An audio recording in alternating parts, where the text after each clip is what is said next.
Ang adiksyon ay parang teknolohiya. Kada henerasyon, nag-i-evolve ito.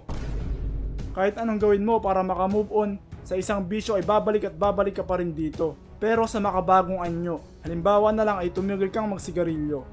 Pero napunta ka naman sa pangtulongges na bisyo na vape, na which is mas masama sa yosi. Dahil chemical ito at ang yosi ay natural na gawa lang sa tabako. This is same shit just evolved. Kung dati alak o yosi lang, ngayon ay may vape na may lasang blueberry cheesecake na DUSB type shit stick. Disposable vape equals to disposable life. Sa pag-unlad ng mundong ito, kasabay din lumalago nito ang mga pampulpol na bisyo. Naimbento ang internet.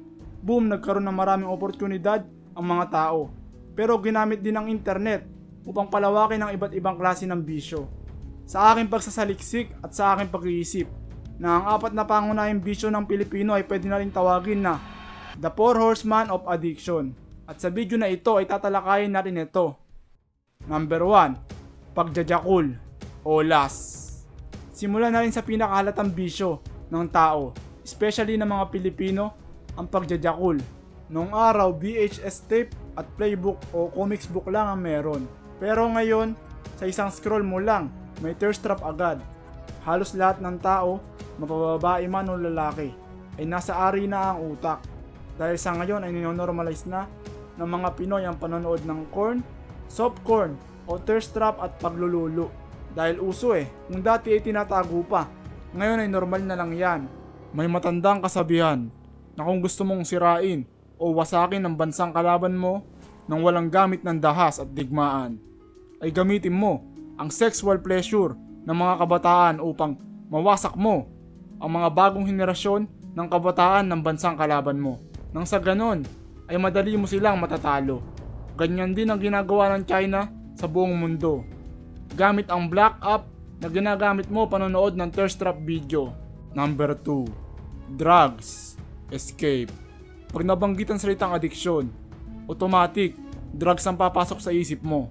Noon, yosi ang uso, na mismong doktor pa ang mag-a-advise na healthy daw ito.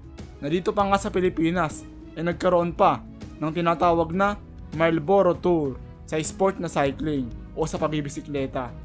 Na para sa akin ay nakakatawa lang dahil ang pagyoyosi ang pangunahing sumisira sa baga ng tao. Pero sponsor pa ito ng isang bike race na napakahalaga ng lakas ng baga ng tao upang makapagpatuloy at manalo ka sa karera ng bisikleta. Pero nung lumabas sa research, boom, hindi cool. Dahil nakakasama ito sa baga ng tao at nakakabaho pa ito ng hininga mo. Try mo na lang amuyin yang Yossi Boy na katabi mo. Diba amoy kanal sila? Pero sa makabagong panahon, nag-evolve na at naging vape. Ngayon, ang mga high school ay parang lahat ay naka-Fruity USB stick na maging sa mga school nga, may mga teacher pa na naghahabol ng estudyante sa CR upang manamsam lang ng vape sa bata. At syempre, energy drink at kape. Di mo akalaing droga pala ito, no? Oo, pero 99% sa atin ay umiinom ng kape araw-araw. Na maging ako ay na-addict din sa kape. Pero yung kapeng walang flavor o yung black coffee, na naabot pa nga ako ng 4 to 5 cups ng coffee ko stick kada araw. Dahil nakakapag-improve ito ng focus at pansin ko ay mas malakas ako kapag nakakainom ako nito. Na dahil dito ay hindi ako makatulog ng maaga at kapag natutulog ako ay pagising-gising ako sa gabi at sa madaling araw. Dahil lahat ng sobra ay masama. Kaya dapat ay saktuhan lang ang intake mo sa bawat araw. Try mo na lang isang araw walang kape. Mararamdaman mong addicted ka pala dito. Number 3, gambling, greed. Next up, sugal. Teka lang John Riel, di ba sugal ang buhay? Tanga, oo. Sugal ang buhay pero hindi naman ibig sabihin nun ay magsugal ka na sa totoong buhay. Tolongges. Noong araw, kailangan mo pang magkasino para magsugal o pumunta sa mga tagumpasugalan dyan sa barangay nyo. Pero risky ito dahil nagkaka-raid dito. Naalala ko pa noong bata pa ako. Nanonood ako ng sabong sa malapit sa amin at biglang nagka-raid dito. Grabe ang taranta ko noon. Buti na lang ay hindi ako nadali ng mga sabungero na nagtatakbuhan para hindi mahuli ng pulis.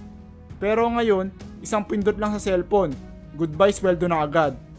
Na dahil ito, sa paniniwala natin sa salitang swerte. Oo, totoo ang swerte. Sa point na nanonood ka sa video na to at buhay ka, swerte ka na. At sa mahal ng bilihin ngayon, imbis na mag-ipon, iniisip ng iba, okay di naman ako makakabili ng bahay, pero baka itong 500 pesos ko ay maging 5 million pesos pa. Gaya ng vlogger na sugal streamer, na yumaman daw dahil sa online sugal. Boang. Hindi ganyan ang ibig sabihin ng mayaman. Hindi lang naman pera ang basihan ng kayamanan. Pati kung mayaman yan, hindi na yan para mag-promote ng sugal na yan dahil alam niyang kapag ginagawa niya yan ay sinusunog niya ang kaluluwa niya sa impyerno dahil sa salang greed o kasakiman. Number 4. Cellphone. The final boss. At syempre ang final boss, cellphone.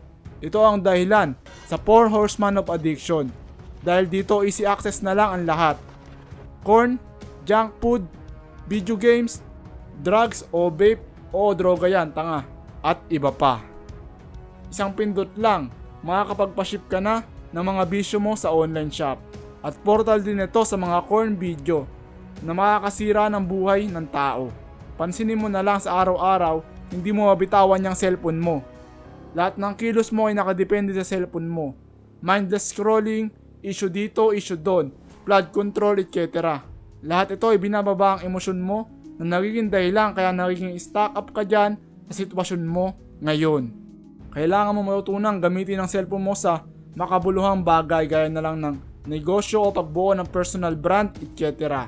Kasi kung hindi mo yan aaksyonan, lalamunin ka niyan at ayan pa ang magiging dahilan ng hindi mo pag-usad sa buhay.